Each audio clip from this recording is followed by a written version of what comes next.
in life. Your Panthers won though. Can't be that They bad. did. They did indeed win. I actually just bought a whole bunch of gear off Fanatics with the all the logos for the back to back For the cup title. of one. Yeah, yeah, Yeah. yeah. Yep. Yeah, yeah, yeah. Life must be hard. Yeah. It is. It is hard to be a Panthers fan. That's for sure. Your team wins back-to-back titles.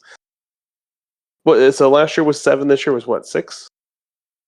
Yeah. Last year was Game 7. This year was Game Okay. 6. Yep. Okay. Do you think are they favorites for next year automatically? I think I'd be surprised if the betting odds don't have them as a favorite right now. Okay. But the honest truth is, I don't. If you asked me to go bet on them right now, I wouldn't bet them to win the cup. I would bet them to win the playoffs and have to see how the teams look next year. Gotcha. Yeah, hockey's so weird. It's there's either dynasties or you're never back again. Well, Like, it's it's just a crazy thing to think about. So like if you if I don't know if you saw the Stephen A. Smith versus PK Subban argument. I did not. So they were talking about LeBron versus uh, Ovechkin, and Okay. like who has a heart, like where was the career harder, and like how all did it work out and stuff like that. So Okay. um, Sure. they were just talking about how hockey is just so much harder to get through than a basketball season. You know, the physical wear and tear is a lot different. So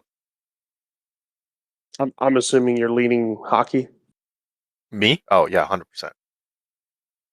Yeah, I think with that argument, I'm leaning hockey, but I think Same it's amount of games, closer. I think it's same amount closer of games, than people think it is. same amount of games. Correct. You have, although you do have more players. I was gonna say, so there's less time that you're active. Although I know you're moving at faster speeds. Yeah, there's also a lot more physical contact, right? Like, yeah, Correct. basketball, I get it. You drive the rim, you can have a collision and fall down, right? But for each player, that's happening how many times in the game? Maybe what, two, three, four times, something like that. A lot of it is Sure. also shooting. You got to think hockey. Everybody's getting hit multiple times a game, whether it be by a puck, a stick, or a body, right? You're getting hit. Um, I think the only argument, again, playing devil's advocate, the only argument I could see for basketball is you're running on hardwood, so the wear and tear on your knees, ankles, and everything else. and you don't think there's wear and tear on your body from skating? Yes, but you're also put through. It's not your body directly on. I disagree. So There's a lot more wear and tear done to like your groin and okay, glutes and stuff Freud, I like could see that that's fair. from skating than from running. Fair. So there's arguments both ways. I just think the Yeah, physicality of hockey wins the argument, you know. But I think that's fair. Yeah. what I'm really interested in right now is the Florida Panthers, who have now gone back to back, right? If we look at Okay. them here and we look at their active roster for this year versus next year, right? So Okay. this was 2024, 2025. We go to next year. They have one, two, three, four, five, five players that are not that currently after the Stanley Cup are not under contract for next year. Okay, Mm, that's and out of that you have, I would say, three of them which are of note. Brad Marchand, who we knew this was going to happen, and they picked him up yeah, it was just a rental. Yeah. just for it. Tomek Nozick, who was a third wing, third line left winger, fourth line left wingers, um, and then Sam Bennett, who of course is the big name. Everybody else is under contract next year, and no other big Mm. name comes up for a contract for like years to come down the road, So right? you can keep the core together. So just like your core right here: Barkov, Matthew Tkachuk, Sam Reinhart, Carter Verhaeghe, Anton Lundell, right? Let's call those some of your core players. they're all under contract to 2029. Okay. Defense, you have Seth Jones till 2029. You have Gustav Forsling to 2029. That's a fun Uh, name. Gustav Forsling, Yeah. yeah. So defense, they're going to need some help because Aaron Ekblad is an unrestricted free agent on defense. Nate Schmidt is an unrestricted free agent, and then you have Bravovsky next year, but you don't have him in 2026. So they Is kind of that got to figure that's out. the goalie, right? Yeah, that's their goalie. So Okay. they kind of got to figure out a little bit what they're doing. The answer is next year they have everything where they need to be. So next year the Panthers should be really good. The reason why I'm saying that is because even though they have some players that they need to get negotiations for to get them under contract for next year, currently right now the Panthers have $19 million in open cap space. To fill how That's many slots? that's to fill like 5 or 6, let's say Okay. five It feels positions. reasonable in hockey. They have $19 million to fill 5 positions. Okay. And if I think about it, they really only have 2 players that are going to kind of dive into the number D, right? You'll have Aaron Ekblad on defense, and you'll have not Brad Marchand, but Sam Bennett on offense. That those 2 guys are going to get paid, and those 2 guys are both part of the core, I would say, of kind of like the Panthers team. Sure. So that'll be guys that they have to pay and get it figured out. But they're ranked 16th for cap space. So they have $19 million in cap space that they can spend. I mean, Um, so pretty any much title dead. team that has that is ranked kind of middle of the road for cap, you gotta feel good. That's what I'm saying. That's what I think is great because you got to think about these other teams that like were high performing this year: Tampa Bay, Dallas, Colorado, St. Louis, right? Vegas, Washington, Edmonton. All those teams are your top or your lowest 10 in cap space, right? So you have So they're stuck Colorado with who they only. have. Yeah. Well, Colorado's in a problem because they only have 19 of 23 active players for next year already signed, right? So they need to fill out 4 roster spaces, but they only have $1.2 million to do it, right? So like, Mm. good luck with that. You have Dallas has 18 of their 23 players. They only have 2.7 million cap space. You can go look at a team like Edmonton. They have 19 to 23. They have 11 million cap space. So like Edmonton should be okay, but they may not get all the same spot, like same pieces. You Sure. also Yeah. you also have to go look at them because I think they have some key pieces coming up. So like yeah, exactly. They have Connor McDavid next year, but they don't have Connor McDavid for 2026.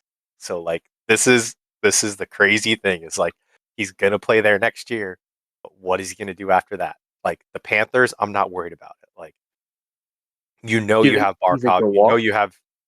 Uh, there's a lot floating around right now about if he doesn't walk, he's crazy. But a lot of people are saying the franchise is doing everything to try to like get him a winning team around him, and now there's a lot of stuff out there, right?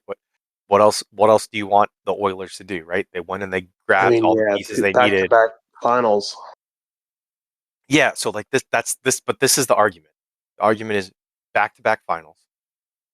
Your McDavid is getting you there throughout the season, but when push comes to shove and you give him 7 games to go win a cup, he's now come up short twice.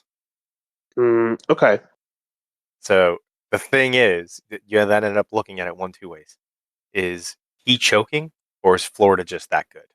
And the problem with it right now is nobody wants to just acknowledge that Florida is that good. But Well, winning back to back will kind of do that for you, right? Yeah. yeah, right. So I think That's next year is interesting. another year. Panthers bring the band back together, right? I think they signed Bennett to a long-term deal. I think they sign Ekblad to a long-term, maybe not a major deal, but they'll re-sign him. They'll bring Okay. those two guys back, right? Nate Schmidt kind of would be nice to have, but like they don't need him. If they need to lose him and go find somebody else, fine. Brad Marchand, I would love to see him come back, but if they don't bring him back because he wants too much money, I also understand that too, because I Fair. think they could get probably more value. You got to think Marchand's 37 years old, right? Why would I go drop a bucket of money on Marchand if this is his last contract. When they're spending good money on other guys. So, Right, and is he going to be the one to really push you over that line?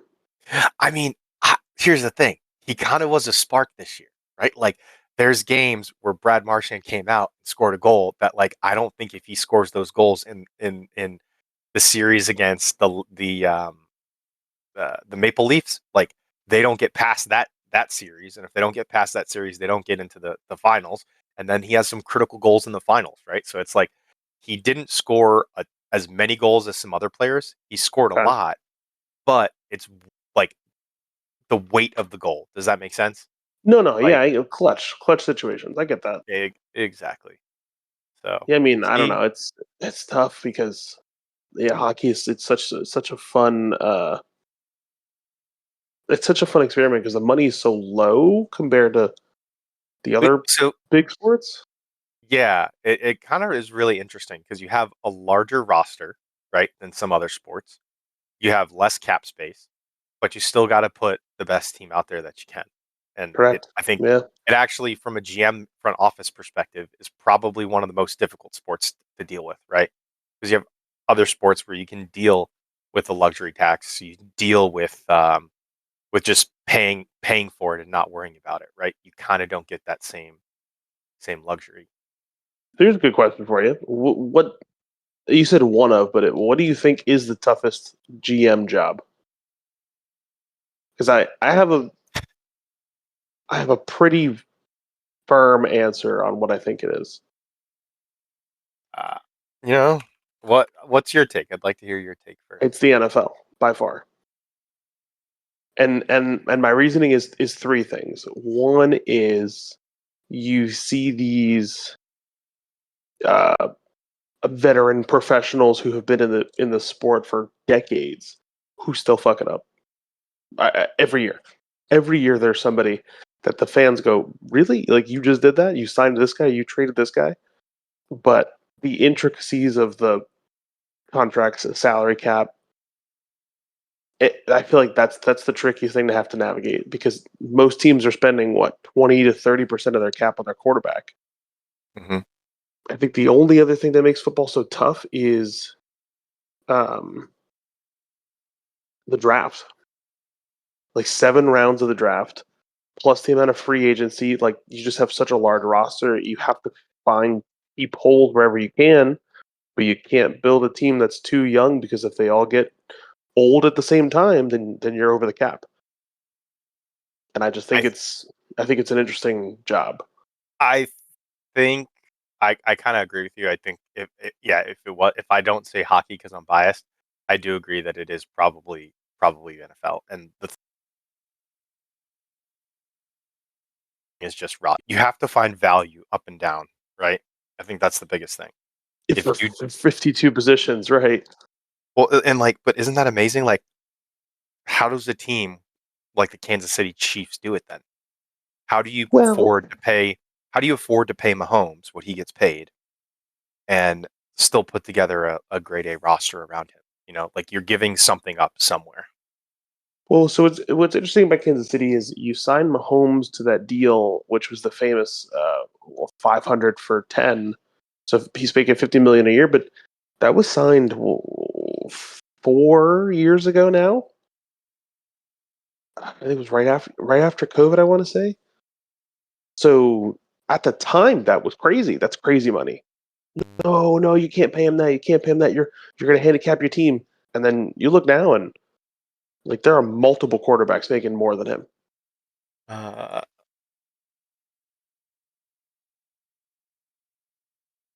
are there really? Didn't he just get a new deal? No, Mahomes is locked in. Mahomes is locked in for 10 years. Uh, That's what people were clamoring about when he signed the deal. But now you look back, Interesting.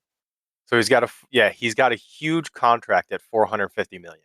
yeah. Oh, so 450. However, Okay, so yeah, it's 450 over 10. 450 So million. However, yeah, when you think about what his what his average AAV per is, year, yeah. yeah, is 45 million. So it does help him a lot. So who's over that Meanwhile, right now? okay, Trevor okay, you ready? Lawrence. No, I'm going to read them out in order Okay. from next above Patrick up to the top. Okay. Kirk Cousins, Yeah. Well, not better who's than Patrick Mahomes. who's also at 45 million a year, but I don't have. He's only under contract to 2028, so his total value was 180. So And he's going to end he's up making, getting traded anyways. So yeah, more than likely. Then Deshaun Watson at 46 million a year. not better than Patrick Mahomes. Kyler Murray, 46 million, 100,000. Not better, but we're getting closer. Jalen Hurts, 51 million a year. Ooh, we're starting to get into uncomfortable territory here. Who's $255 million total, so a lot less, but he's locked up to 2029, so 51 million a year. Lamar Okay. Jackson, 52 million a year. I do think Lamar is better than Patrick Mahomes, but I agree. that's a matter of preference. Justin Herbert, 52,500,000. Not better, but that's a lot of money. Brock Purdy, 53 million. I don't want to judge that one yet because that was signed this Yeah, offseason, so we'll yeah. have to see about that. Jared Goff, 53 million. No chance. Honestly, I'm gonna be honest. I don't think Goff is necessarily worth more than Mahomes, but Goff has performed well, so I can kind of understand it. Okay, You know, I can agree with that. Tua Tagovailoa, No 53 million, chance. That's 100,000. so much money. Trevor Lawrence, 55 million. No. Jordan Love, 55 million. But his was his this offseason? He's locked up till 2029 at a $220 million contract. Okay, he either signed that this year or last year, so I think Might have he's got to prove it. been last year, but he's also 27, right? So like he's got, I can. It's a lot of money, but it could work out. Yeah. Then okay, this one I don't disagree with at all. Josh Allen, 55 million. I I, I think he warrant MVP, not this year, but the year no. before, I right? know. I Like get that. It's he's a just quarterback. I get it's a lot of money, but he's a quarterback who earns it, right? Like he does enough for your team that you could justify spending the money on, that's fine. right? Fine. Same with like a And Jalen then Hurts or Lamar. That's fair. yep, and then above Josh Allen is Joe Burrow. Again, also 55 million a year. However, his total value is less, right? So he's got less years on his contract. So he's 275 million total for 55 million a year. He's on contract till 2030. And then to top of them all, the top of the cake is Dak Prescott at 32 years old, a total contract value of $240 million and an average per Four year for of yeah, 4 for 60 million a 60. year, Ugh.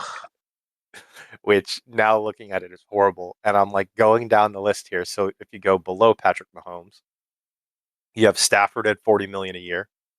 Okay. You have Geno Smith at 37.5 million a year, Sam Darnold at 33.5 a year, Baker Mayfield at $333,333. Justin Fields, nobody cares. Aaron Rodgers at 14 million. Daniel Jones at 14 million. And then you kind of get some of you get the rookie, Cam Ward at 12.2, Russell Wilson at 10.5. So like these are like, don't take this the wrong way. I think in that range between 20 and like 10 million, you actually have some value. Now, Sure. you ready for a crazy name that's going to get paid here at some point? CJ Stroud. Um. Well, CJ yes. Stroud on the rookie deal, 36 million, only paid 9 million a year, unrestricted free agent in 2027. Yeah, but it's So, who else is in Stroud's class? Who are the other rookies? Anthony Richardson, Mm, uh, I don't know if he'll. I don't know what he'll get paid, but Zach Wilson, he'll just Michael get backup money. Michael Penix Penix, Jr., no JJ backup money. McCarthy, Bo Nix. Oh, Bo Nix could Bo will be Bo Nix might be getting paid too. he'll be your other one. Those are Yeah. going to be your big contracts. Who are going to be in the 40 to 50 range, I think. Coming up next, you think? Yeah, Kenny Pickett, but just no. Pickett, no. But I think Kyle you know, Kyle Trask. no backup, same thing. Let's see who else is in. But I mean, to These are your all point, you these are started all with journeyman Mahomes. now. Dylan Gabriel for the Browns. Oh, he's brand new. We'll have to see. That was this draft. Did you hear this NFL rumor about this Shadur Sanders trade that was being talked about? No. So I caught it in passing, but apparently there was a rumor that they were going to trade Shadur Sanders from the Browns to the Cowboys, and the Cowboys were going to trade over Dak Prescott, and then I believe the Browns were supposed to send over a whole bunch of other picks and stuff like that. Oh. Yeah, Yeah, but and I think it was a conversation about getting Dak off the payroll and getting some value, and then they would figure it out from there, right? And then I mean, obviously you that makes probably sense have for the Cowboys. That does not make any sense for the Browns. yeah. You're not going to pay Prescott and Deshaun Watson. Well, I think that's where then they start to just cut people and figure it out, So I was talking to Troy about this a couple months ago. I read a really interesting piece about what to do with the Browns to like get out of the situation that they're in mhm. because Deshaun's deal was fully guaranteed. So like if you cut him, you still owe him all that money in dead cap. Yeah, so yeah, it is 230 million fully Like, guaranteed for Deshaun Watson. it's But crazy. the crazy thing to think about me is the fact that you have Deshaun Watson, Joe Flacco, Kenny Pickett, Dylan Gabriel, and Shadur Sanders all on the same roster right now. Yes. Like they can't keep them all. So like, what are they going to do? Like, you don't want to get rid of Dylan Gabriel and And Shadur Shador. Sanders. No, Like they'll stay. they haven't done anything. But like, then do you really want to get rid of Kenny Pickett? Like, because I could I'm not see saying I'm not somebody's saying gonna he's well, I'm not yeah, saying Kenny somebody's gonna Pickett get is hurt. great. I'm not saying Kenny Pickett is great, but he's serviceable, right? Like Sure. he can play NFL games. Same thing with Joe Flacco. Like not the best in the world, but he's serviceable. You can put him on the field in an NFL game. Yeah, that's And fair. Joe Flacco also adds value to like be that senior guy in the quarterback room to these like rookies, you know? I think somebody will get hurt, and then eventually their first team you're gonna call if you got a hurt quarterback will be the Browns because you can I, get I somebody. guess I guess get Deshaun Watson. You could try to get Deshaun No, Watson, no, no, no. but I don't God, think anybody no, wants to touch him with a 10-foot pole right now. And no, like, no. I meant more of the Kenny Pickett or Joe Flacco route. yeah, I mean, but then again, you were talking about how being an NFL GM is the hardest job. They have to cut the roster at some point. Are they really going to hold on to 5 No, they quarterbacks? can't. They won't do it. That's I what I'm know saying. for they're gonna keep three. So who are the two they get rid of? Because how do you I get think rid it'll of be Deshaun Watson at paying him 230 million a year like or 230 million? there Like, is one way to do it and one way only. And the issue is if they decide to cut him, they are basically folding their franchise for like 2 years because they're yeah, not going to have any money to pay anybody yeah, else. unless they pull off a sneaky trade, right? Where they could say, "We'll give you him. You're going to take the cap space hit, right? But we're going to give you picks because you're taking that for us." You know Sure, what I mean? but who are you? But What I team think, makes that trade? but I think that's where you maybe get the Cowboys, right? You maybe get them to say, "Yeah, we'll take him. We'll figure it out," because he's only on contract to 2027, right? And then Yeah, but that's so it. is Dak. Yeah, So what's the but incentive for the Cowboys? because the incentive for the Cowboys is they're going to get picks, right? So if you think like if you're a Cowboys GM, I'm Jerry Jones. I'm putting on my geriatric hat right now. I Okay, have this thought: Dak Prescott hasn't worked out. I can kick him over to the Browns. Yes, he's on a large contract, but his contract only guarantees 130 million, right? His total contract's for 240. So they could essentially take him, see what happens, and if it doesn't work out, they could cut him and try to find a way to get out of it. If I'm Jerry Jones, I'm going to take on their Browns bomb with Deshaun Watson, see what happens. I have to write it out, but the worst case scenario, I think the Browns are going to be trashed the next 5 years anyways. I'm going to ask them for 3 first-round draft picks, something like that, you know. And I think the Browns are an organization that that would make that trade. I think there's only one plot hole in that, and the issue is if you are the Cowboys and you are trading with the Browns and you are taking away what is hemorrhaging their roster management, which is the Deshaun Watson contract, what if they're good? Like, what if those draft picks aren't good at all? Because now all of a sudden you're taking a bottom 5 team every year. Like, the Browns are not an awful organization. Like, they have other good pieces around them. You know what I mean? Yeah, like a guy who's got broken legs. Look, I'm just saying, man. It is kind of fun though to start talking football again. All my group chats went off, and everybody's like, "All right, guys, who's in for fantasy this year, and what are we doing?" And trying to get everything figured out. It is kind of weird how the like NHL and NBA finished, and now everybody's already talking about football again, right? Like it's starting to come back to life. I mean, to be fair, this is also training camps around the corner. Like, they've done rookie mini camp. Like, there is the football yearly calendar. There's no real end to it. It doesn't really take a break. Not like some of the other sports do. Mm-hmm. There's always something going on. Mm-hmm. And if there isn't, then there's college or there's XFL or something to keep people interested. Yeah, I guess so. But I did hear the sweet, sweet voice of Terrell joining. How are you, pal?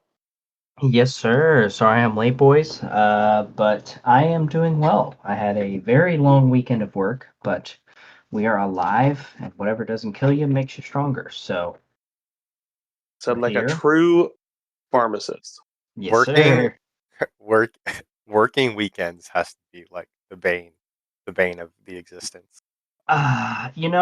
It is tough, but I was talking to a fellow teacher friend of mine. Oh, That like yes, I do work every other weekend, but I also get 1 to 2 random weekdays off, which is clutch for things like doctor's appointments or Going to the grocery DMV. shopping or going to the DM. Actually, okay, no, hold on. DMV still sucks.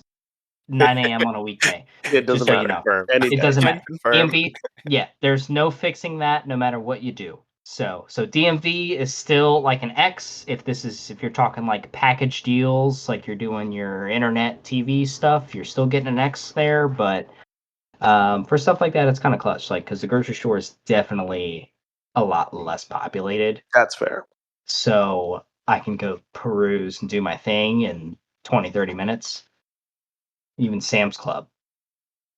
Mm, I mean, I don't hate it. The thought is there. So, like every other weekend sucks, but the shifts are shorter, so they feel quicker, and I still get my evenings, so it's not the worst. Well, you missed a little bit of conversation about some hockey, which I You know mean you were.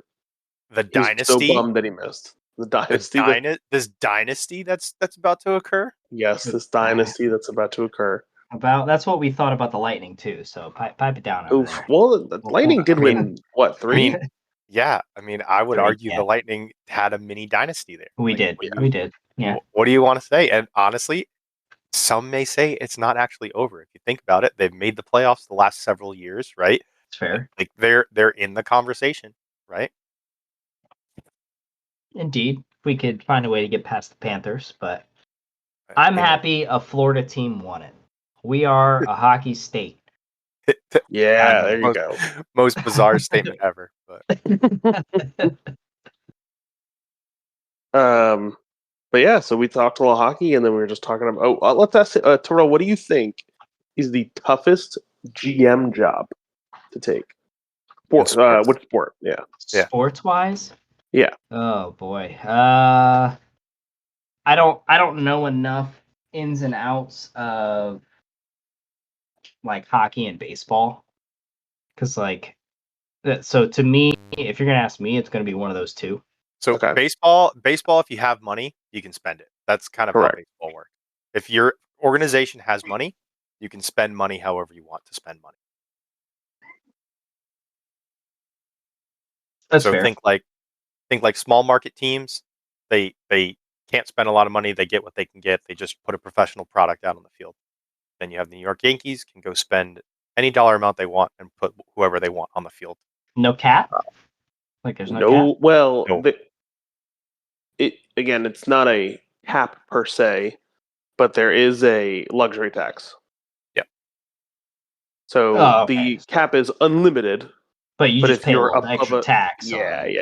If you're above a threshold, then your owner foots the bill for however much you're Which- over by.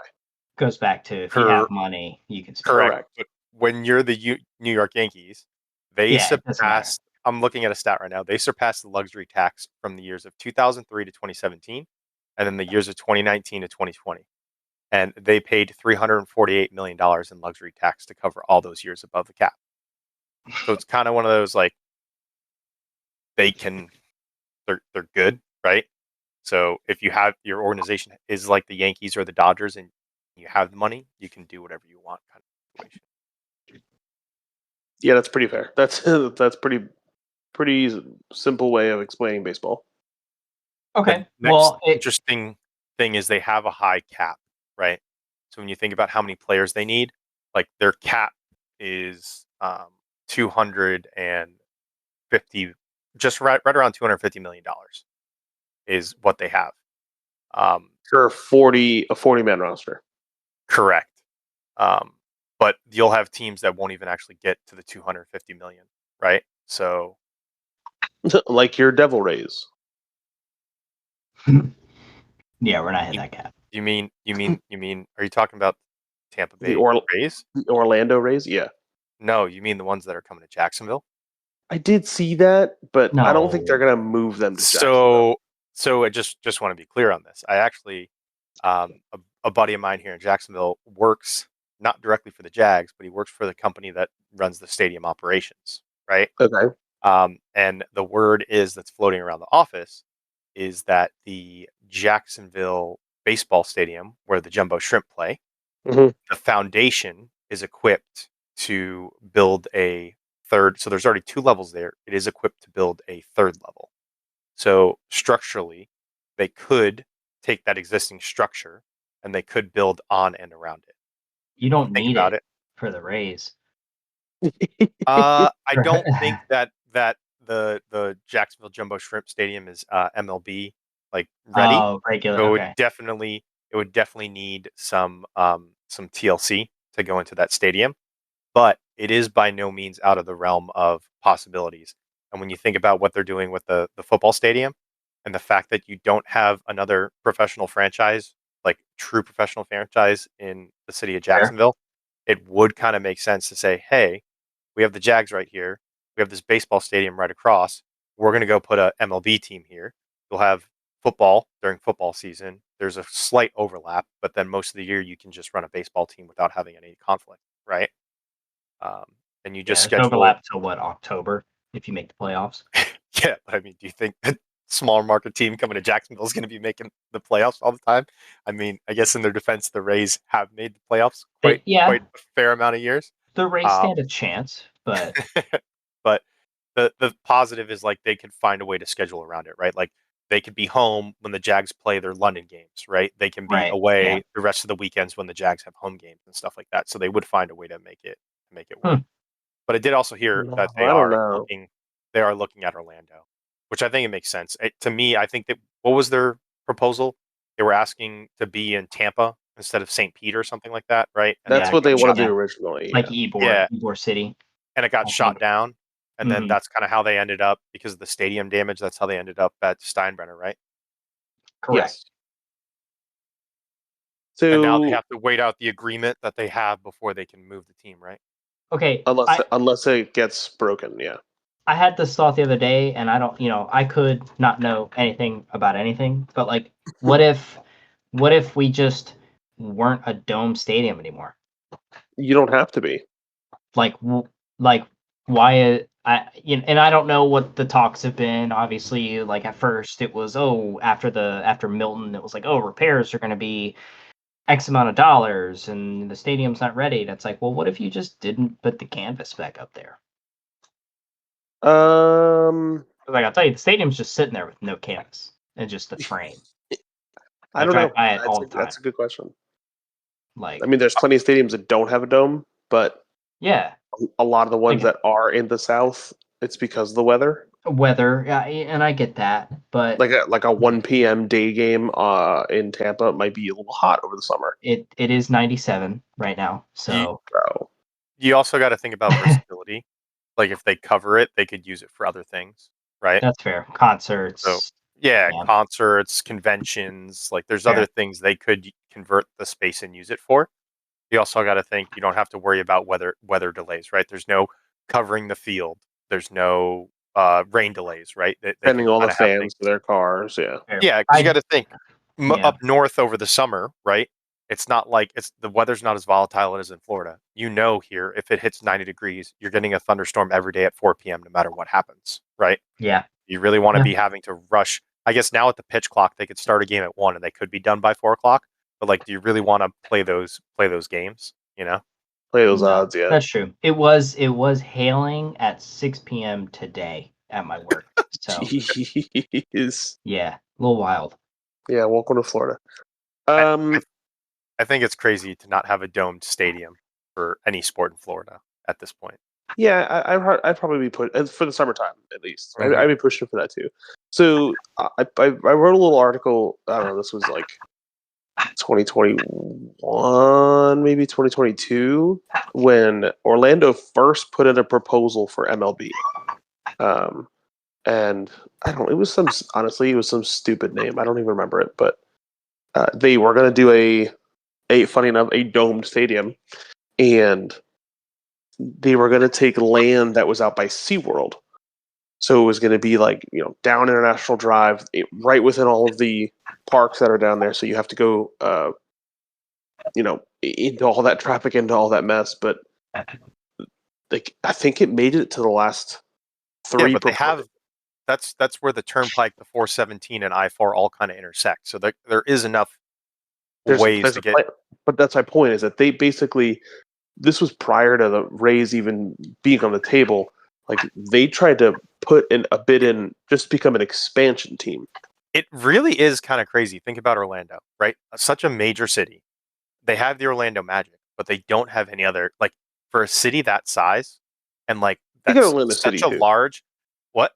You have Orlando City too. Okay, yeah, I'm sorry, I forgot soccer guys. Yeah, so you have Orlando City, you have the Magic, but like they don't have what you would like outside of the Magic. They don't have another major sports franchise, right? Like, all due respect to the MLS, I know it's growing, but like typically your big three have always been NFL, MLB, NBA, right? And then your fourth is typically the NHL, and then I guess now you could argue what fifth is MLS, and probably overtaking the NHL at this point. I have bad news. It overtook the NHL 3 years ago. Yikes, that hurts. I know it hurts, but that was something that soccer, like MLS, really celebrated because it passed them, I think, in not only socials but also financials and like team valuations, like league average, like not like the Rangers obviously, but I believe the league as a whole I think is worth more now. Yeah, but it's still the big pro sports, right? But I agree with you though. Like, Orlando is missing something in that regard. Like, you can understand why they don't have an NFL team. You have Miami, Jacksonville, and Tampa already that all kind of surround it, right? So you can't really have a strong argument for an NFL team, right? You could move the Browns to Orlando. You definitely could. That actually is not a so bad take at all. Do they pull like a Baltimore Colts situation and they leave Deshaun Watson and pick up all their stuff in the middle of the night? You leave. You don't tell Deshaun. You pack up everything else, and all of a sudden you're gone. Everybody else knows, but nobody texts Deshaun Watson, and he stays in Cleveland. I guess that's true. But I do think Orlando has the market, has the infrastructure, has a city, airport, hotels, everything else to, like, they could have every major sport. Like, I think they should get like you said, you have the NBA. I think you give them a WNBA team because we've seen plenty of cities can support both. I think you give them probably football if they become the next baseball. Like, why not? If Vegas can do it, if if Houston or New Orleans or any of these other like major cities can handle multiple sports, I don't see why Orlando couldn't do it. Which one of these sports teams does Disney own? Interesting. I don't think they get involved. I I think they don't- do a Not at all? partnership, but I don't think they do. No. So The I just want to Disney share this. princesses don't win the Super Bowl? Say it again. Yeah, the Disney Said the Disney princesses don't princesses. win the Super Bowl? Oh, year one. Oh, year one, they're winning the Super Bowl. So I just want to clarify this, Nick, because I don't know where you're getting your sources. I'm not going to vouch for my source, but I'm looking at it right now. NHL, National Hockey League, revenue was six. This is in millions, right? So it's more than, I think it's billions. So it's 6.069, right? MLS was 2.23. So significantly higher. Revenue per team in the millions is 189 for the NHL, only 77 for the MLS. 82 games. If you split it up as per game, yes, then the MLS is doing more. But if you look at overall, then Just like baseball is always going to do the most with 162, but that doesn't. Yeah, but like so now, but again, this is how everybody can argue about it, right? Like if we talked about viewership and ad revenue and things like that, the NHL is doing better than the MLS, but that's also due to how their season is stacked, right? The MLS could decide we're going to play more games if they wanted to. They really could, and then they can skip everybody. They won't go. They won't go more games, but the change that's on the horizon, the two big changes that are on the horizon for U.S. soccer, one is going to be moving to pro rel, so promotion relegation. That was something that the USL, which is like kind of like, I don't know, it's kind of like Division II pro soccer. Yeah, like it's not like it's not really. championship, like the US's championship teams, just they're not as good. Yeah, but it's not as cleanly defined like it is in England. Like England, everything's under the same pyramid. So you have your Premier League at the top of the pyramid, and then there's second division, third division, fourth. Like it's all under the same. But for for the US, MLS is kind of on its own, and then USL is kind of on its own, and USL has their own pyramid of a top division, a second division, a third division, and now they're adding a fourth one. But USL is bringing promotion relegation. I think they said by 2027 or 2028. So why doesn't the MLS just buy the USL and say we want you guys to be our farm teams? Dude, you're asking the right questions to the wrong guy. Mhm. The issue with the MLS, as far as financials, which is actually a similar problem to what like the NFL has, with tanking for draft picks, is that there's no punishment for these owners for having a bad year.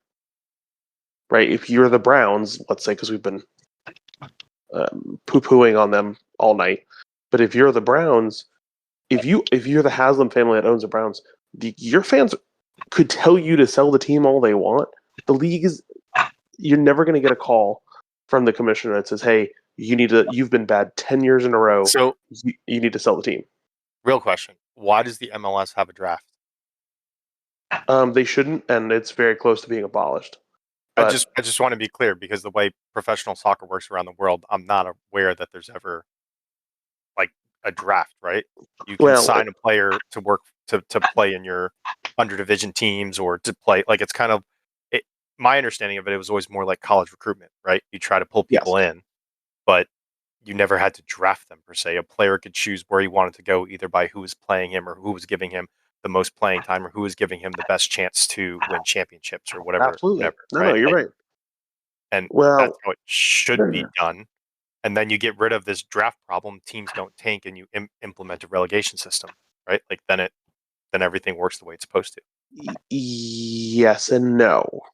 So the simple answer is yes and no. The real answer is, when the MLS started and again, there's been different iterations of pro soccer, but when the MLS started and really had this boom in the 90s and then early 2000s, there was only 12 teams.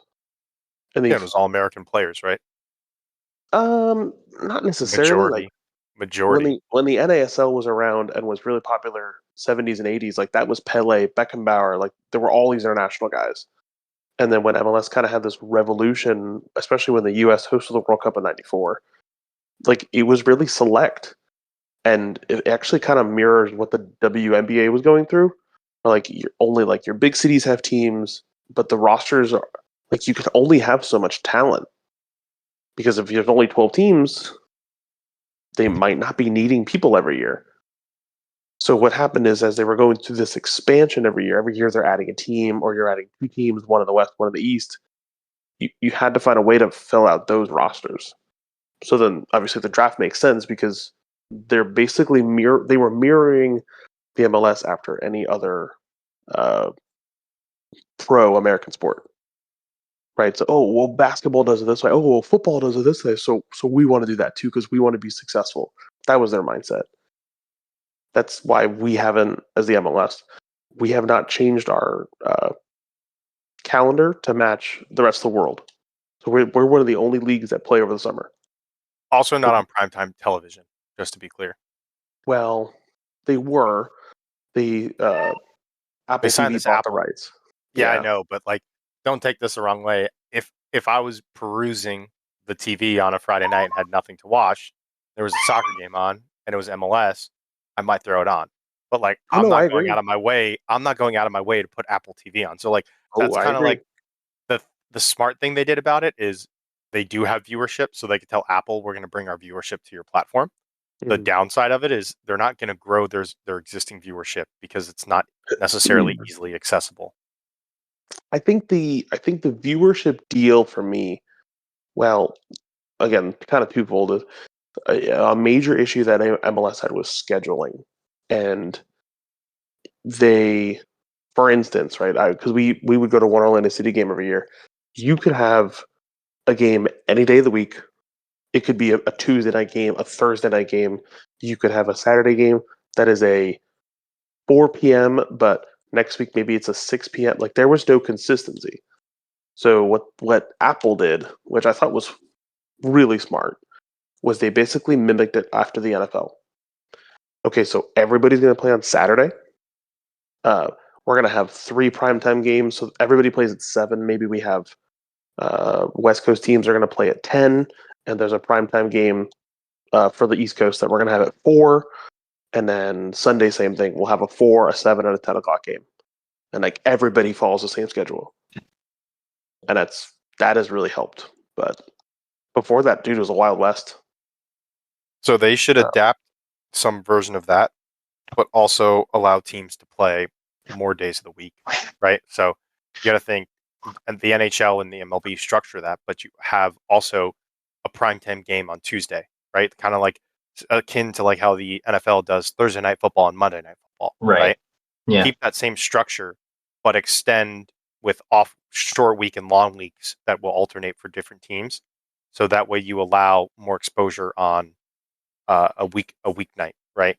Because if all your games are on Saturday and Sunday, like soccer's not popular enough that you have people going out to soccer is popular enough. I'm not trying to, but like generally speaking, with the general populace of the MLS in the US, you don't have people saying, let's go out on Saturday and go watch MLS games at Buffalo Wild Wings, right? Like that's not something people are doing.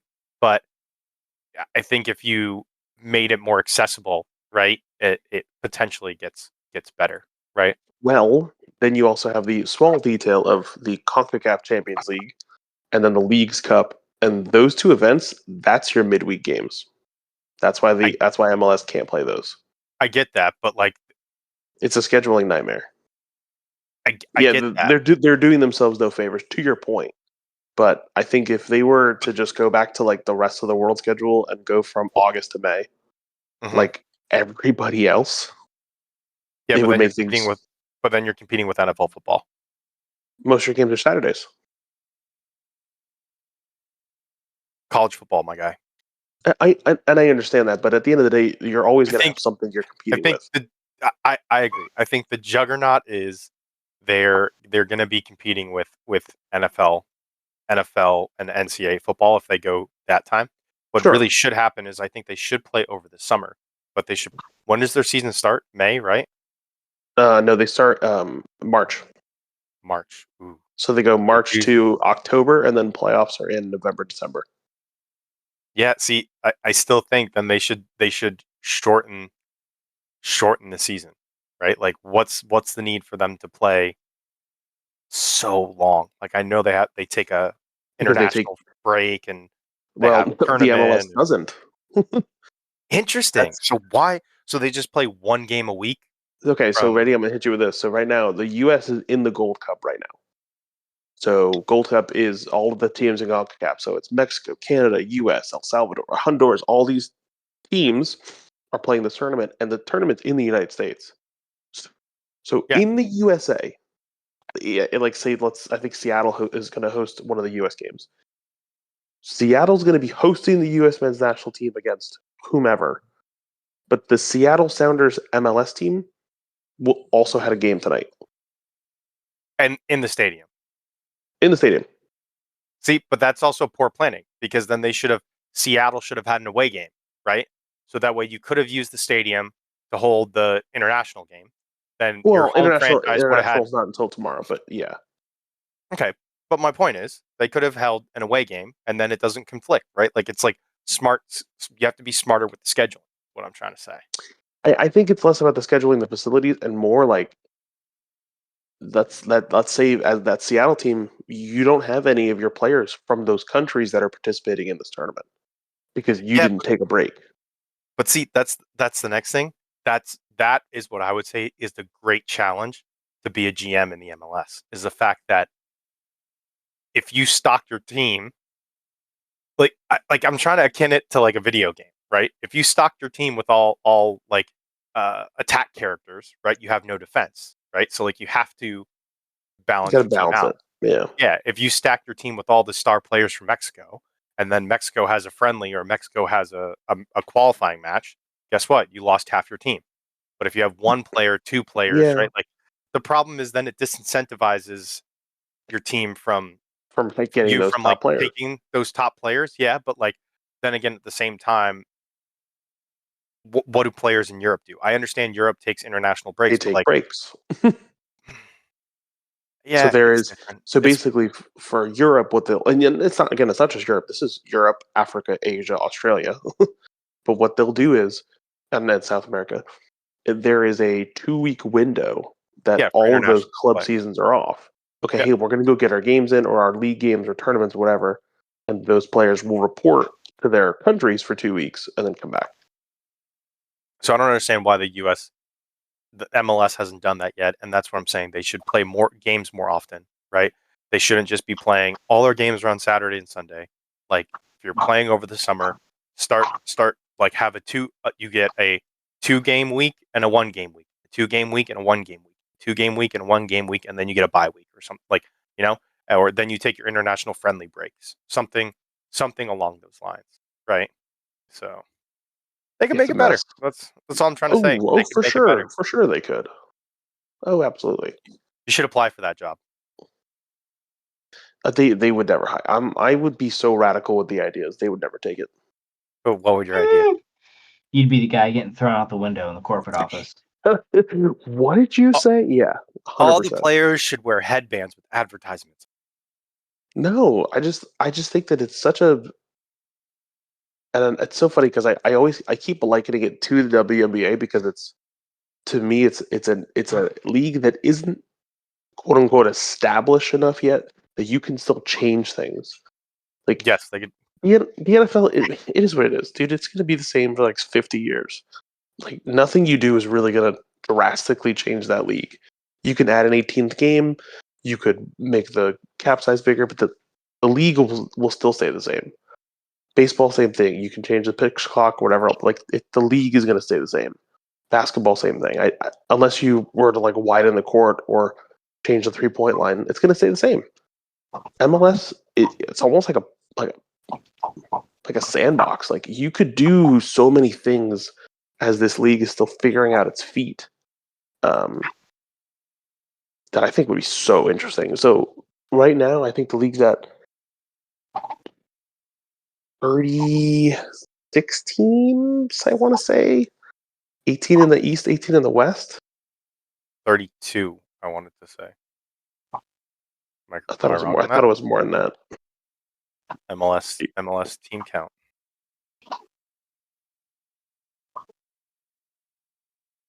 15 teams in each conference. Okay, so 30 30 teams. But that's what it was. So the plan is they want to keep adding. So They want to add add more franchises and then each. offer in relegation potentially. Yeah, we'll see if that ever happens. But And then they follow just a standard playoff seeding, right? Like you got teams from the East, teams from the Dude. West, and then yeah, but their playoffs are a joke. So the changes that they've made, they basically have changed the playoff structure every this is year. bizarre. I'm looking at this right now. Why would you do this? So your wild card is a single match. I completely understand that. That makes a ton of sense to me. But your first round of the playoff is a best of 3. Fine. Mm-hmm. Makes complete sense to me. Your highest seeded team gets 2 home games. Okay. Totally cool. They could even do aggregate goal scoring if they wanted to, right? I'm cool They with don't that. do that anymore, but yeah. Yeah, but I'm saying I'd be even cool with that, right? Because you could lose 1-0, win 6-0 at home, and then lose 1-0 on the road and still win, right? Like there's different things that they could do, right?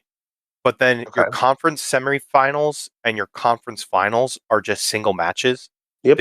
To get into a single match. Like, why have a best of 3 series for your first round? What was the point? Nobody knows. What if you Yeah. asked me, I would have rather seen single match, and then seen a best of 3 like in the conference finals, right? To get Every into the tournament single cup game. ever increases the amount of games you play as you go. You Yeah, know what or I'm they saying? could have It done shouldn't be best of 3 and then you regress to best of 1. Like, what is that? Best of 1 is for your losers bracket shit. You know? Yeah, exactly. So like I get the single match. I get the single match wild card, right? Fine with that. To get you get 9 teams in. You force your bottom 2 seeds to play a game to play against the 1 seed. I get that. I'm cool with that, right?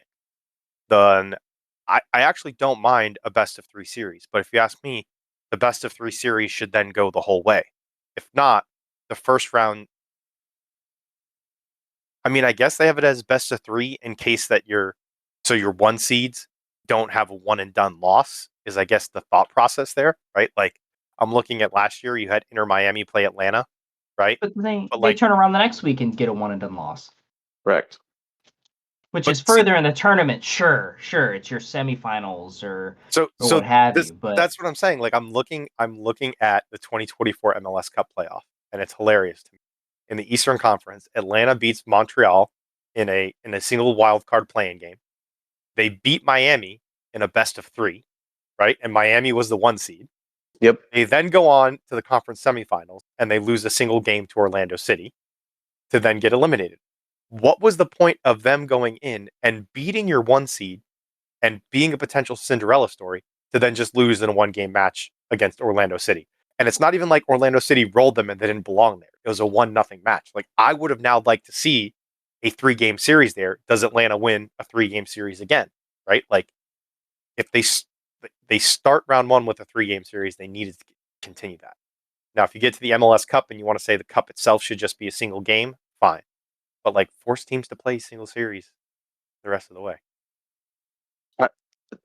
All you're doing is proving my point. They don't know what they're doing. Like the league does not know. They really don't, right? And they just change it every year. Or the next thing they could do all just single games, right? But then it makes sense because it's a single game the whole way around. But why bother doing a best of 3? So I think the first thing that I would do in my proposal for this job would be eliminate cross conference play. So basically, you're an East Coast team. You're only playing the Eastern Conference teams during the regular season. So then this kind of goes back to what you said. You do shorten the season because if there's 15, you play them twice, home and away. So here's the thing though. Cross conference play is pitched to the cities to generate revenue times 2, right? So like if you got to think about it. If you're the what's a small team in here? I'm looking right now. FC Cincinnati. I was about to say Cincinnati is in the Eastern Conference, but you Mm-hmm. tell them, hey, guess what? Los Angeles Galaxy are playing you guys. There's definitely people that are going to come from Los Angeles into Cincinnati to travel that way, right? Or if you pick a West Coast team, right? Colorado Rapids, probably still a big market team, but smaller. Or the Portland Timbers, right? Hey, New York is coming to play this week. People are going to travel from some of these bigger cities to some of these smaller cities, so it can bring. It's not a ton of revenue because these games I don't think sell 60,000 tickets, right? But most stadiums are 20 to 30. Correct, but maybe if you're just playing local West Coast teams, you're maybe seeing a 10,000 person draw when another small market team comes to town, right? But New York came to town and we had a sellout game, right? Like there is some value. So for instance, you got to think people want to see Messi. If you don't have interconference play, Inter Miami with Messi is not playing any of the West Coast teams, right? That's Sure. a lot of ticket value and travel value that those cities and the franchises miss out on, right? So I think the only counterpoint is rivalries, which there aren't really a ton of, because you play everybody. Like it's really just like Orlando has a rivalry with Miami because it's geographic, but that's it. So you want the smart way to do this? We combine the ideas here. So your idea of you only play your conference, right? You only play your conference, you reduce the amount of games, which means you can shorten the season, right? And if you do that, it means you can insert time for an international break. Correct. However, if you wanted to, simultaneously during the international break, you can then add that as the same time as your international break, you can add your out of conference expeditions or exhibition games, basically, right? So you could say it's international break, but we're going to have the New York Red Bulls play the Colorado Rapids on a Tuesday night. So that way the team still have the game, can generate a gate and sell a ticket. However, that game will not count against you within your conference seating for playoff. I mean, I think you could probably combine, like you said, combine them and you play your right at the moment 28 in conference games, and you could probably sprinkle 5 or 6 or interconference. better yet, this is big brain energy here. Here we go. You allow teams to play within their conference for the top seeds within their conference. So let's just say 1 through 8. But you add 2 wild cards, but those wild cards are at large. And you give a wild card A and a wild card B per se, right? So maybe you qualify 4 teams, but there's nothing that says those 4 teams have to be 2 have to be from the East and 2 have to be from the West. So you could, in theory, have 4 teams from the West all playing for the wild card play-ins, and then that's where those games that are cross conference would matter. Sure. Yeah. I mean, like I said, but this is that. What other league could you get freaky deaky like that and start just making stuff up? The NHL does that. No, but I'm saying. No, so I'm trying to say the NHL has in the East you have the Metro and you have the Atlantic, right? And then you have the wild cards, yeah. Correct, but the wild cards isn't one from the Metro and one from the Atlantic. They're at just large from the East. for the entire East, exactly. So here, because you just don't have all the conferences, which that's where I would argue that they could even then go down. You have 15 teams, right? So go up to 16 in the East and 16 in the West, and then do a Northeast and a Southeast, and do 8 and 8, right? And then you can say you play 2 games or against every team in your conference, and then you also play a game against other teams in the East, right? And then one team from your region gets a wild card seed as well, or something like that. I don't know. They could break it down more to make it more interesting, and then go about I don't hate it. I don't hate it. There's things they can do. I know. I just think they tried to follow the traditional American model too much instead of just being soccer. But I think like part of their value is to be different, right? They can gain more by being different. Like I wouldn't hate a Premier League model where you just play your games and whoever has the most points wins the title. Yeah, that's good too. Then you don't have to do a playoff, right? It is you clinch it when you clinch it. So I don't know. It is what it is. It pisses me off because I feel like there's so much more meat on the bone. There's potential there. There's potential there. There is potential there. Or better yet, sign the deal with Apple, but get like one primetime game every year or every week to try to get people to watch it on. Well, so that's what they do. They basically their primetime game every week is free, so you don't have to sign up for Apple TV. Yeah, so but it's on Apple TV. Like that's what I'm trying to explain. Oh, no, I hear you. I'm go into my YouTube TV that I watch every day, Mhm. and if my YouTube You're not TV right. You're said, not gonna see it. "Hey, by the Yeah. way, here it is," right? Like it's like the way I would explain it is it's like golf, right? I watch a lot of golf, but like I don't come home on the weekends and say, "Oh my gosh, like the only golf events that I actively watch are the really like the majors." Otherwise, it's just like I got nothing else to throw on. I turn on the TV. Oh, there's golf going on, and I just chuck it on, and I like just see what's going on, right? Like I think a lot of people would casually chuck on an MLS game like that, right? Like Sunday afternoon, don't want to go to work. I'm done with everything I got to do. Let me crack a beer and see what's on TV. Oh, there's an MLS game on. Let me just chuck it on. You know, Yeah. No, I don't hate it. but nobody's saying let me crack a beer and turn on Apple TV and see what's on, right? Like, Yeah. I mean, to be fair, that was also Apple TV's like first kind of foray into sports when they signed that deal. So I think the hope that they could didn't just they have an become the MLB next deal? ESPN. Didn't they have an Um, MLB deal too? they signed the MLB one afterwards, but it's like spot games. Like I think they probably get like 20 games a season. So it's like every other Friday night. I think they have a game. Interesting. But to be fair, the games that they get, they are like big matchups. Like Mets Phillies last Friday was on it. Mm-hmm. But you have to be subscribed for them. Yeah, I bet on that game. Um, Took the Phillies. Sorry, bud. I don't blame you. Mets are, even though they won the night, but they were on a little bit of a cold streak. Dude, the Chicago Cubs are hot. I mean, happy for you. See if it carries over. I think it's going to be a good year, man. I think it's going to be a good year. The big thing is I think we can win our division. So that's the big thing. Yeah, since you stole the or no, didn't the Brewers coach? Your coach went to the Brewers? Mm, believe so. Yeah, Craig Uh, Counsell, right? yep. But Cubs are doing good. So Good. it'll be exciting. I got my trip coming up for that soon. So I know. I but, leave a week from tomorrow for New York. yeah, man. It'll be a good time. I'm excited for it. But yeah, I honestly we didn't talk about the NBA Finals finished. Um, Terrell, thoughts? Well, I mean, obviously, there's the one event that happened in the first quarter. Like, you hate to see it. Um, I think that injury kind of took a lot of the whatever was in that room at the time, a lot of the energy, and it Yeah, just kind of flattened out for me after that.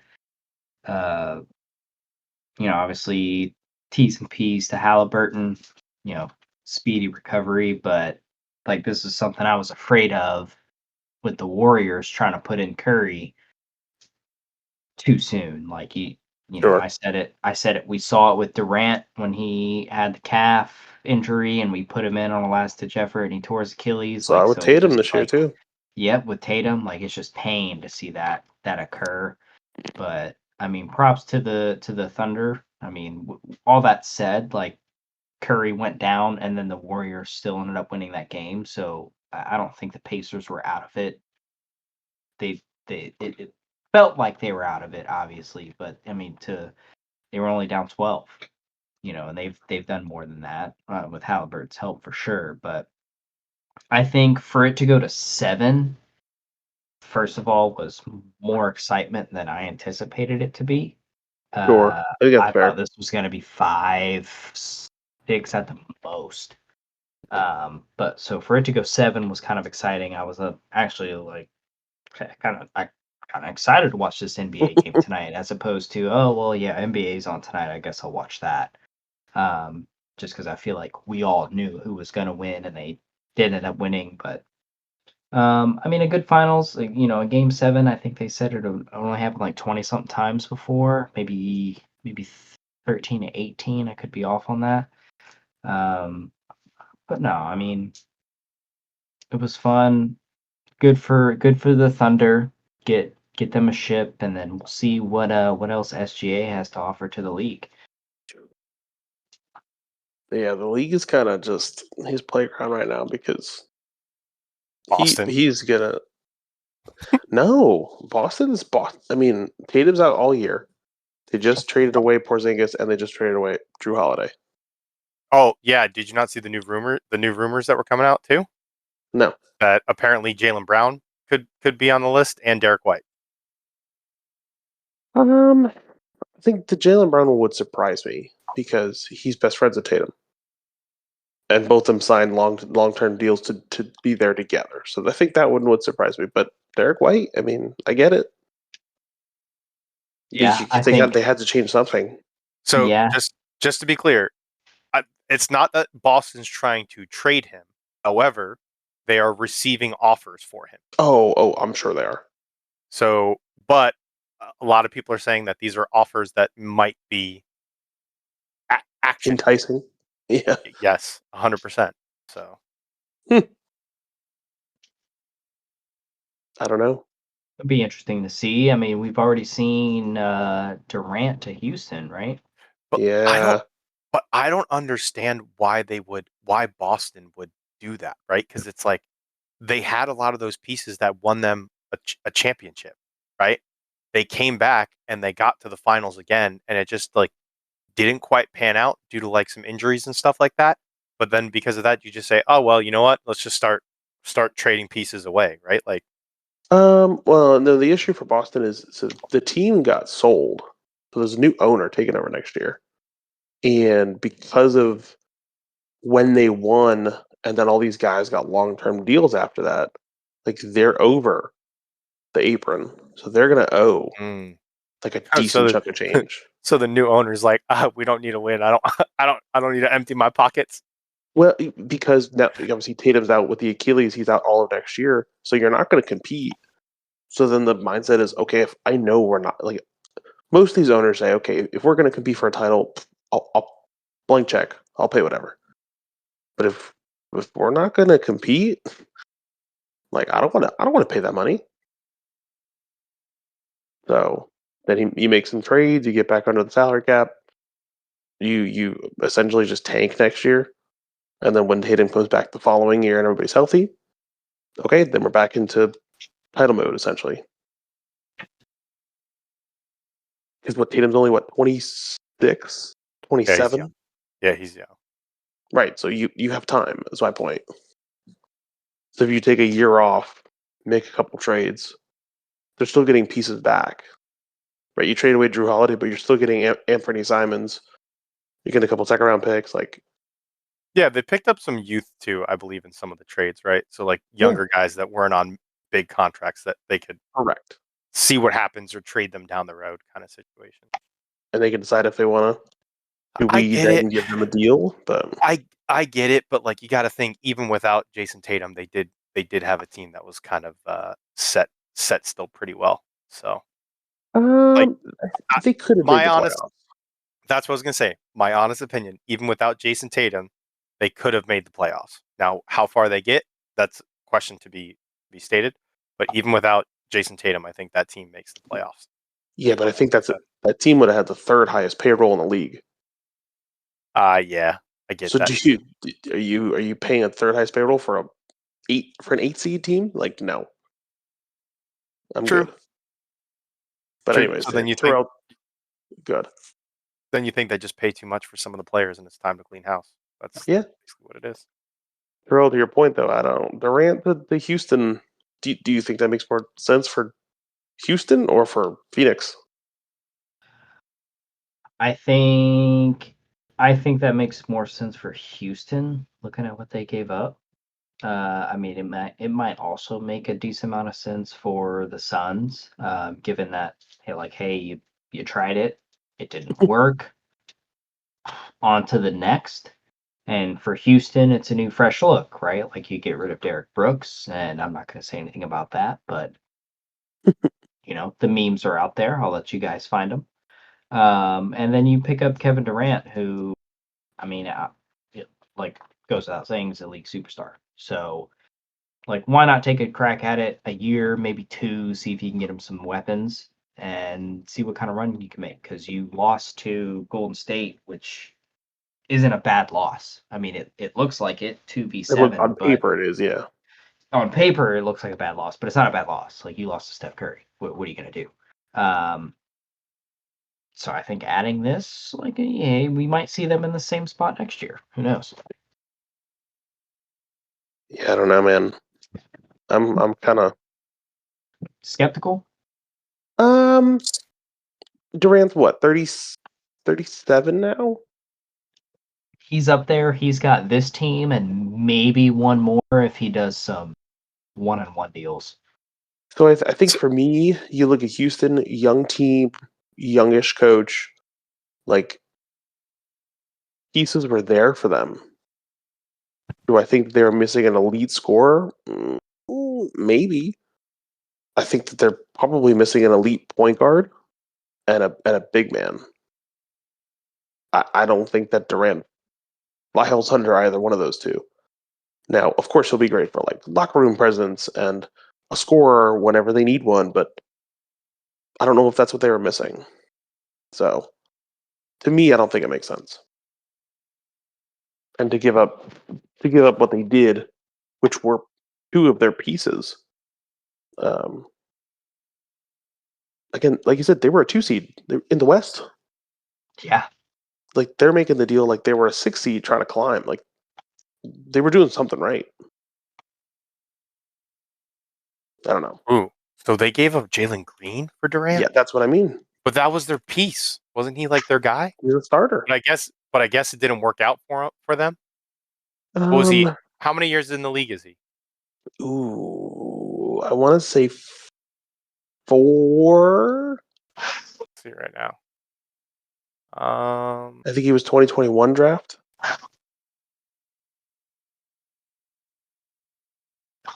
Stats. 2021, 21, 22, Yeah. 23, 24, 25. Yeah. Okay. So that just seems like 30. He's a 30% shooter from 3-point. Yeah, not great. Yeah, not amazing. Makes 40% of his shots.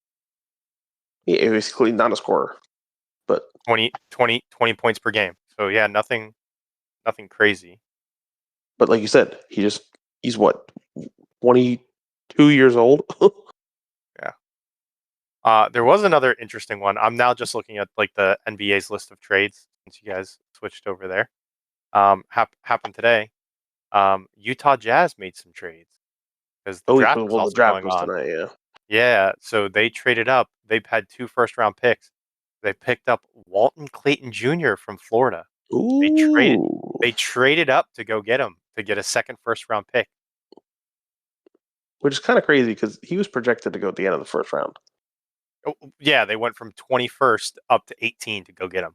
So I guess they thought somebody was going to take him. Damn. And they went to go pick him up. But you have the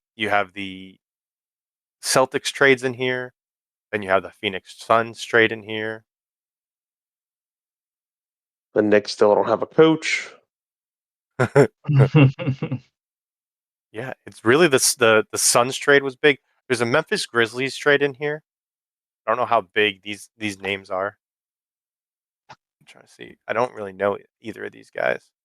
I feel like I know the last. I mean, Caldwell Pope. the draft was kind of regarded as like not very like strong throughout the whole draft. Like a very top heavy. Couple of guys up top were going to be your main pieces. Obviously, Cooper Flag, who Terrell I called, and I knew he was going number 1. I mean, yeah. But Ace Bailey, BJ Edgecombe, like, they were, of course, a couple of really like top quality guys towards the top, and then as you got towards the middle and the end of the first round, it kind of just blended together. So that they're probably not going to be names that you'll recognize. So Ace Bailey went to Utah as well. He's going to be class. The Jazz picked up Ace Bailey and Walter Clayton Jr. Yeah. It's two good picks. They need all the help they can get. Yeah, I'm not generally not a basketball guy, so that's all news to me.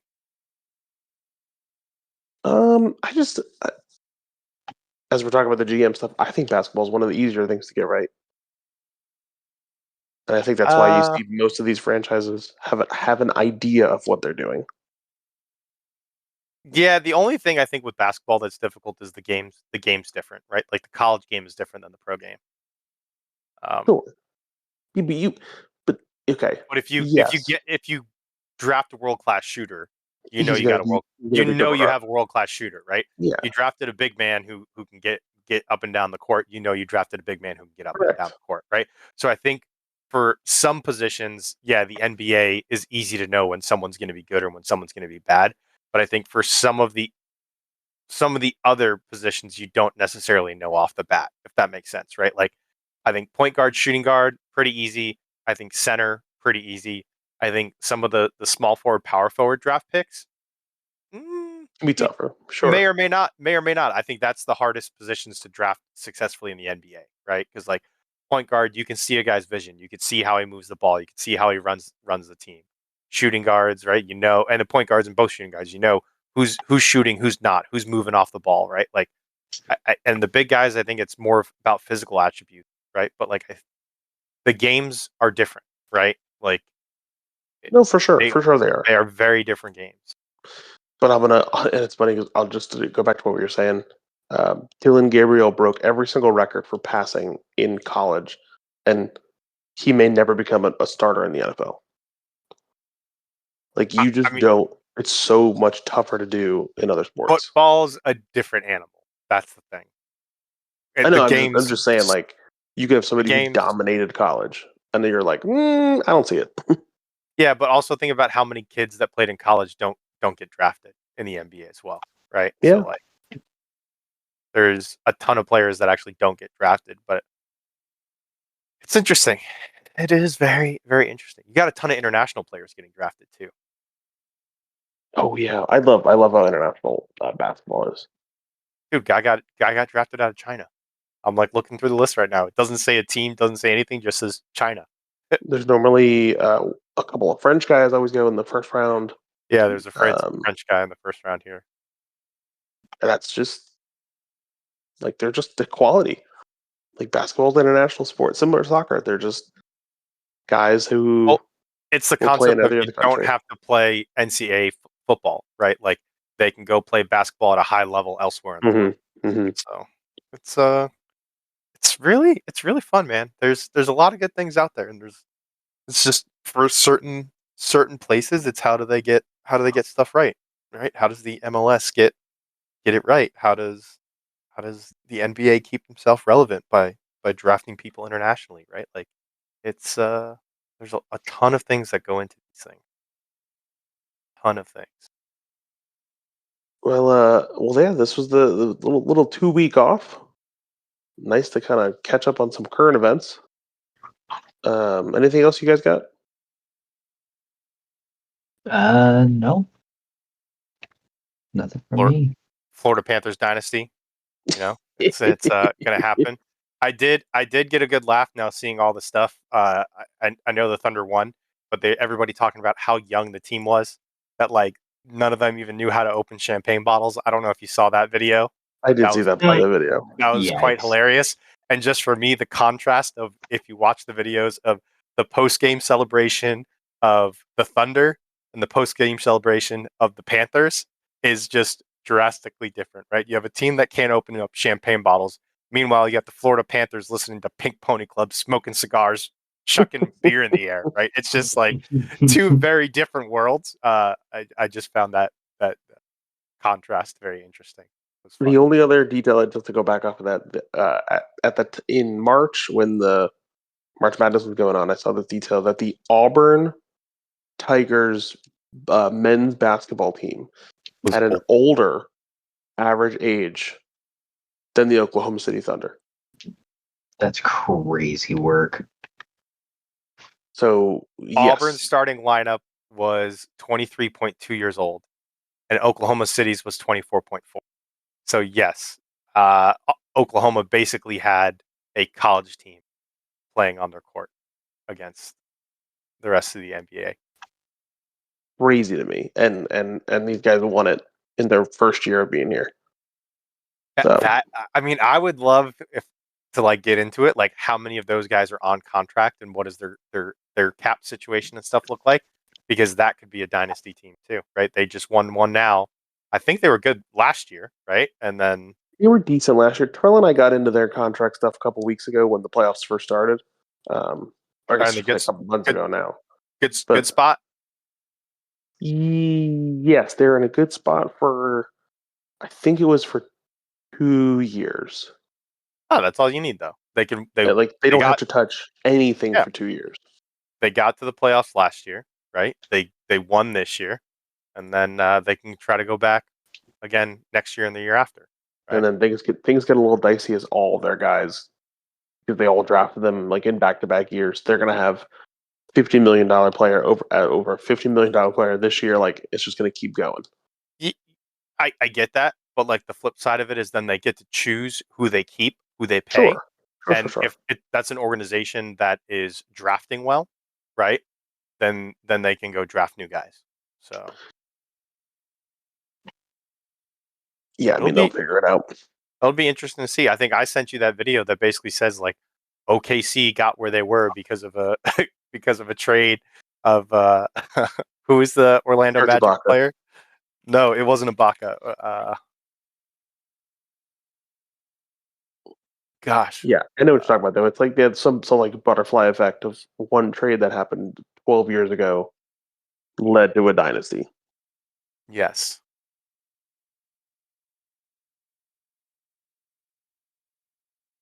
But that's the way it works, man.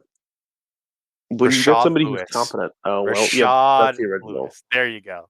That original trade set off the whole like the Sonic move. They become OKC. They like get their whole like the whole thing. They've done a good job. But